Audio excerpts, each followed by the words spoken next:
And yeah, like Philip mentioned, you can see the icon has changed. This was from SP2 of 2026, and we're on 3.2 now. So Yeah. it's going to update slightly. And the service packs of SolidWorks don't necessarily always correlate with the updates here, because the 3D experience does receive its own updates periodically, and a bit more periodically actually than the actual SolidWorks service packs. So don't expect that But to necessarily coincide.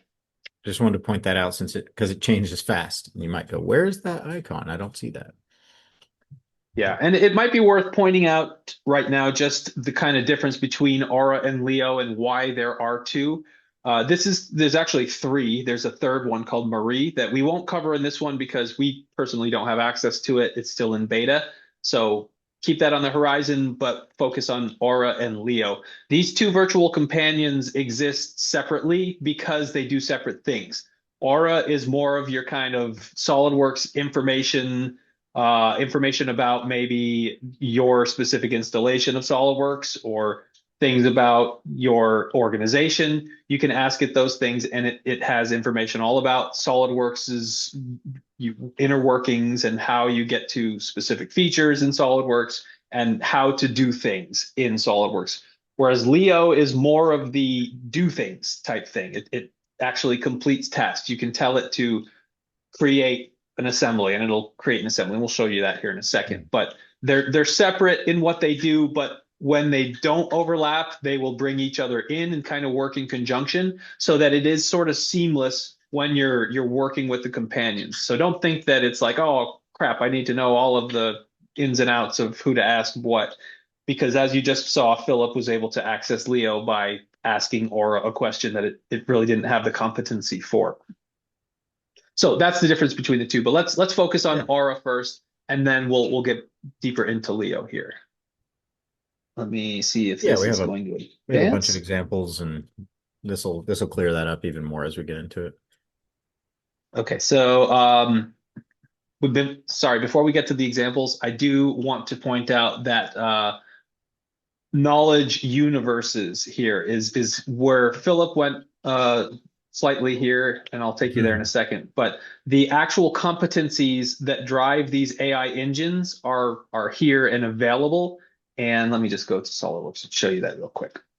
So again, up in this little potions area, if you click on that, that will show you the key categories. And these are the competencies that exist for Leo. And if you click in here, it gives you basically some starting points. It's saying, all right, so you can reduce manual modeling effort while restoring design intent and accelerating iteration. Basically, it's telling you the stuff that you can do. And it's saying, oh, well, here's a prompt example. If you have maybe a BREP surface or BREP file that you need to bring in and make a parametric model, you can convert this to a parametric feature and use this prompt. That's a big one. Yeah.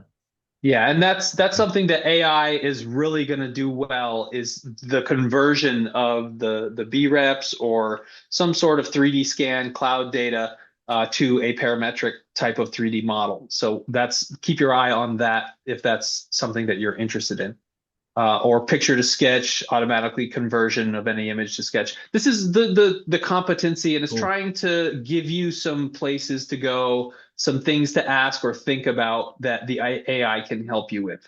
So all of that is right there, and those competencies exist for both Leah and Aro. And here's the Marie one that I mentioned, and it says I do not have any active competencies on these platforms. It's not available to me yet, so I can't really do anything here, but it does exist. It is coming. And Marie is the more science and research based AI companion. And it's going to be, I assume, it's going to be where we do a lot of our validation and simulation and apply more physics based material or physics based material properties and things like that, and Mhm. be able to analyze our parts better. But that's coming.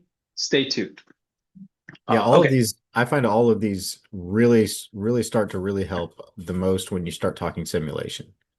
So if you really, once you get into simulation with any of your, you can really do a lot now with just normal conversational, just chatting with one of these companions and actually running real simulations that applies gravity or weight or, without really even knowing simulation that well. So I think that's where it's going to help the most. Yeah, that's really going to be a time saver and a compute saver, I believe, as well. Yeah.